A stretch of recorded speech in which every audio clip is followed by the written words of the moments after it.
What should we be doing to help our students in schools learn about negotiation, mediation, seeing themselves as human citizens of the world, members of the human family?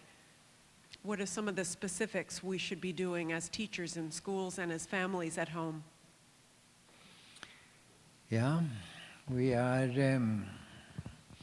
doing that in a couple of schools in Norway and through the European Union. We are doing it in some schools in Spain and some schools in Ireland. And it's called Sabona. And Sabona is a Zulu word which means I see you, I take you in.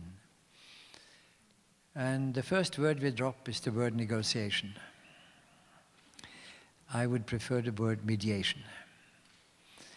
You see, negotiation is a kind of continuation of war by verbal means. You try to win a debate and to get the best possible deal.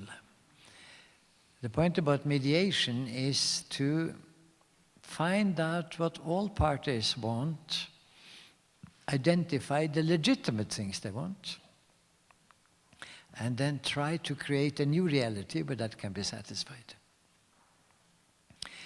So we call that the transcend method. Transcend means go beyond the new reality. And when I was mediating in 1995 between Ecuador and Peru, about 500 square kilometers in the Andes, and they had been fighting 54 years about where to draw the border. My recommendation was to run the zone together.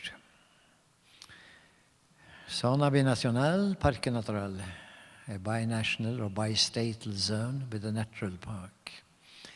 3 years later, that was the peace treaty. And the longest war in Latin American history was ended.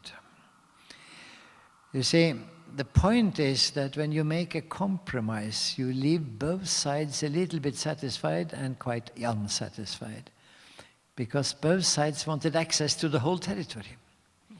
Now, they wanted only for themselves, but it was easier for them to swallow the idea that the other nation would also be there than to get only half. So it's the creativity of finding that beyond, which I would like to stimulate in children. We find in these schools in Norway that children around 10, 12 pick it up immediately.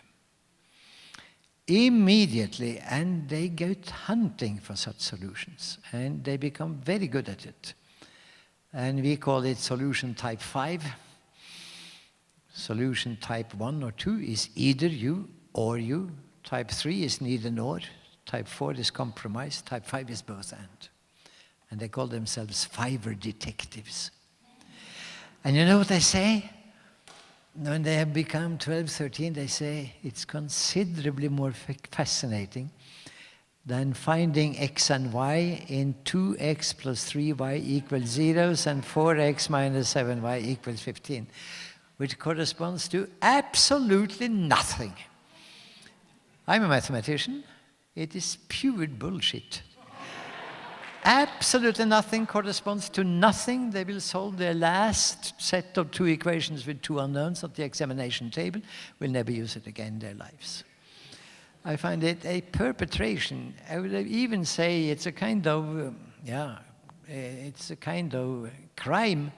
I could say, Nuremberg, where are you when you permit this to happen again and again and again? And there is so much fascinating math in the world that could be better. So I'm optimistic about it. And we find that in the school where we are operating, bullying goes down to 0. They simply ask both parties or 3 parties, and it's usually physical when boys are involved, and it is snide remarks behind the backs when girls are involved. Don't think of bullying as a male specialty. The methods are a little bit different. And of course, both sides can say something about that. What you try to do is you then find that the other in the class get at them and try to say, what do you want? And can't we find a solution and something you can cooperate on? We have even had, you see, small boys and small girls, 10 years old, 8 years old, when their parents quarrel, say, "Mom, Dad, I think I see a solution." Oh, that's quite something.